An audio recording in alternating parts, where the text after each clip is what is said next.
Assalamualaikum warahmatullahi wabarakatuh. Perkenalkan, nama saya Mayutri Valentina dengan NIM 62114200006 dari Rombel 3A.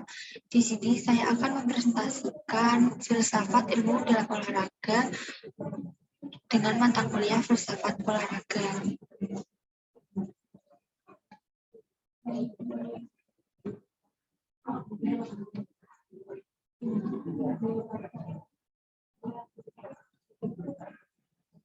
Olahraga merupakan bagian dari sistem pengetahuan yang mempunyai pohon keilmuan atau body of knowledge.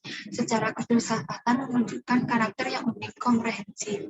Dalam hal ini, filsafat merupakan seni berpikir. Jadi, dapat dikatakan bahwa filsafat olahraga merupakan perenungan akan keterlibatan manusia dalam aktivitas olahraga. Ilmu keolahragaan saat ini sudah menunjukkan adanya suatu perkembangan, walaupun relatif lamban dan belum maju. Ini dapat dilihat dari mulai banyaknya buku-buku, seminar-seminar dalam bidang olahraga, organisasi atau asosiasi disiplin, serta munculnya program studi baru dalam bidang ilmu olahraga. Terlihat bahwa berbagai penelitian yang dilakukan di perguruan tinggi, terutama pada program magister dan doktor dalam ilmu keolahragaan, menunjukkan adanya perkembangan baik jumlah dan variasi judul. Filsafat ilmu olahraga memiliki ciri khas tersendiri. Salah satu ciri filsafat yang selalu diingat ialah berhubungan dengan masa lampau. Munculnya filsafat mulai dari zaman Yunani kuno hingga zaman modern memiliki banyak penemuan dan teori dari para filsuf. Filsafat selalu dikaitkan dalam aspek kehidupan, bahwa filsafat merupakan suatu hal kritis yang sangat mendalam yang bertujuan untuk mencari kebenaran, tetapi masih banyak kebenaran yang tersembunyi.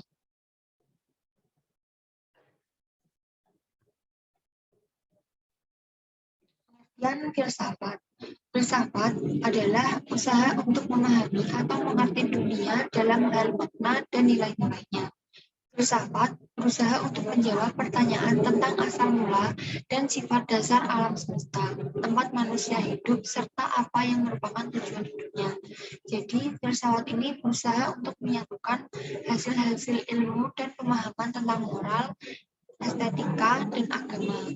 Para filsuf telah mencari suatu pandangan tentang hidup secara terpadu, menemukan makanannya, serta mencoba memberikan suatu pandangan yang beralasan tentang alam semesta dan tempat manusia di dalamnya. Seorang sahabat yang dapat diumpamakan seorang pemain sepak bola yang berpijak di tengah stadion, lalu menatap ke langit dan lingkungan sekitar stadion. Dia ingin mengetahui hakikat dirinya dalam alam semesta ini. Ia ingin memperhatikan kehadirannya dengan alam semesta yang ditatapnya. Adapun karakteristik berpikir filsafat. Yang pertama yaitu menyeluruh. Seseorang tidak puas mengenal ilmu hanya dari segi pandang ilmu itu sendiri. Contohnya, seorang guru pendidikan jasmani yang berjudul sahabat tidak akan puas mengenal ilmu pendidikan jasmani hanya dari sudut pandang pendidikan saja. Ia akan selalu berusaha untuk mencari kaitan ilmu tersebut dengan bidang ilmu lain. Ia ingin tahu kaitannya pendidikan jasmani dengan moral dan agama. Kemudian yang kedua mendasar. Dia tidak percaya begitu saja bahwa ilmu yang dimilikinya itu benar. Ia akan terus bertanya kepada dirinya mengapa ilmu itu dapat disebut benar. Bagaimana proses penilaian berdasarkan kriteria tersebut dilakukan. Apakah kriteria yang dipakai sudah benar? Lalu benar sendiri itu apa? Seperti sebuah lingkaran, maka pertanyaan itu akan melingkar atau membulat-bulat. Untuk itu, menjawab pertanyaan yang melingkar harus dimulai dari satu titik yang sekaligus akan menjadi akhir. Kemudian yang ketiga yaitu spekulasi. Spekulasi sendiri menyusur adalah sebuah lingkaran kita mulai dari sebuah bagaimanapun spekulasinya. Yang terpenting ialah dalam prosesnya, baik analisis maupun pembuktiannya, kita bisa memisahkan spekulasi mana yang dapat dan tidak dapat diandalkan. Tugas utama filsafat adalah meletakkan dasar-dasar yang dapat diandalkan. Apakah yang disebut logis, Apa yang disebut benar? Lalu apa alam semesta ini teratur? Apa ini ada tujuannya? Menurut Katsof 1995 menyatakan bahwa persoalan-persoalan filsafat mempunyai ciri-ciri tertentu sehingga berbeda dengan persoalan ilmiah. Juga dapat digolongkan menurut jenis-jenisnya. Keluasan ruang lingkup kajian filsafat dapat dibagi atau disistemasi menjadi 3 cabang utama. Yang pertama, epistemologi, aksiologi, dan metafisika. Epistemologi membahas secara mendalam segenap proses yang terlibat dalam usaha untuk memperoleh pengetahuan.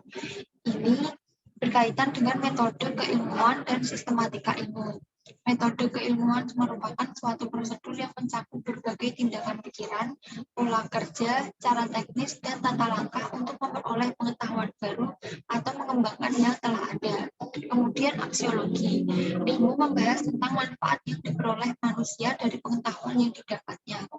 Bila persoalan value free and value bound ilmu mendominasi fokus perhatian aksiologi pada umumnya, maka dalam hal pengembangan ilmu baru seperti olahraga ini, dimensi aksiologi diperluas lagi sehingga secara inheren mencakup dimensi nilai kehidupan manusia seperti etika, estetika, religius, dan juga interrelasi ilmu dengan aspek-aspek kehidupan manusia dengan sosialitasnya. Keduanya ini merupakan aspek transfer dari permasalahan transfer pengetahuan. Kemudian metafisika, cabang filsafat yang berupaya untuk menentukan sifat realitas dan untuk membedakan antara yang nyata dan tidak nyata atau yang dibayangkan. Mechikov 2014. Dengan kata lain, metafisika adalah persoalan tentang sifat realitas dan sifat keberadaan. Pertanyaan dan penyelidikan metafisika sangat mendalam dan spekulatif. Sifat keberadaan manusia atau sifat pikiran dan sifat jiwa adalah masalah metafisika yang telah membingungkan para filsuf, ilmuwan, dan teolog selama ribuan tahun. Dunia olahraga penuh dengan makna filosofis. Eldon dan Spalitzer berpendapat, nilai-nilai positif dalam olahraga merupakan mikrokosmos yang menentukan pokok-pokok dan mencerminkan nilai-nilai sosial.